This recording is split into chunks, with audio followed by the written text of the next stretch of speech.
ఇప్పుడు వారసత్వంగా వస్తున్నటువంటి ప్రాపర్టీ అయినట్లయితే, స్థలం యొక్క పత్రాలు మీ దగ్గర లేవు. ఆ స్థలానికి సంబంధించిన వ్యక్తులు కూడా చనిపోయారు.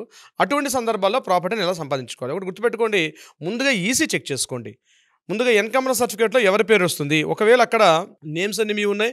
బట్ డాక్యుమెంట్స్ మీ దగ్గర లేవు. అటువంటి సందర్భాల్లో మనం ఈ డాక్యుమెంట్‌ని ఎలా క్రియేట్ చేసుకోవాలి? ఎప్పుడైతే డాక్యుమెంట్‌లో మన దగ్గర ఒరిజినల్ డాక్యుమెంట్స్ పోయినట్లయితే ఇమ్మీడియేట్‌గా మనం ఏం చేస్తామంటే దగ్గరలో ఉన్నటువంటి ఎఫ్ఐఆర్ మన పోలీస్ స్టేషన్‌కి వెళ్లి ఒక ఎఫ్ఐఆర్ కంప్లెయింట్ మనం ఫైల్ చేయాల్సొస్తుంది.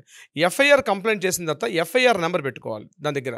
నంబర్ 2 మనం ఎంఆర్ ఆఫీస్‌కి వెళ్లి మనం ఫ్యామిలీ మెంబర్ సర్టిఫికేట్ అంటారు. ఆ ఫ్యామిలీ మెంబర్ సర్టిఫికేట్ మనం తీసుకోవాలి. నంబర్ 2 ఆ ఫ్యామిలీ మెంబర్ సర్టిఫికేట్‌తో పాటు కోర్ట్‌కి వెళ్లి ఆ ఫ్యామిలీ మెంబర్ సర్టిఫికేట్‌ని సబ్మిట్ చేస్తూ కూడా ఒక లీగల్ హెయిర్ సర్టిఫికేట్ తీసుకొని రావాలి. అంటే పలానా వ్యక్తికి నేను యొక్క కొడుకుని, పలానా అమ్మకి నేను యొక్క కొడుకుని లేకపోతే కూతురునని ఏదో ఒకటి కొడుకనో, కూతురునో ఏదో ఒకటి ఆ రిలేషన్‌షిప్ ఏదైతే ఉంటుందో ఆ రిలేషన్‌షిప్‌ని కోర్టు ధృవీకరిస్తుంది లీగల్ హెయిర్ సర్టిఫికేట్ ద్వారా.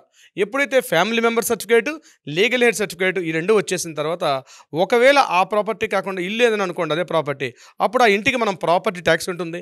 పవర్ బిల్ ఉంటుంది. అది కూడా మనం చెల్లిస్తున్నట్టయితే ఈ power bill, property tax, encumbrance certificate, అదేవిధంగా legal aid certificate, at the same time family member certificate ఇవన్నీ కన్సల్ట్ చేసి మనం డైరెక్ట్‌గా ఎంఆర్ఓ గారిని కలిసి ఇదిగో ఈ రకంగా నేను అందులో ఈ ప్రాపర్టీ డాక్యుమెంట్స్ అయితే ప్రాపర్టీ డాక్యుమెంట్స్ నా దగ్గర లేవు కాబట్టి మీ రికార్డ్స్ ఉన్న ప్రకారంగా నా పేరు మీదుగా డాక్యుమెంట్స్ ఇవ్వమని చెప్పినప్పుడు డెఫినిట్‌గా ఆ డాక్యుమెంట్ అతని పేరు మీదకి ట్రాన్స్‌ఫర్ అవుతుంది.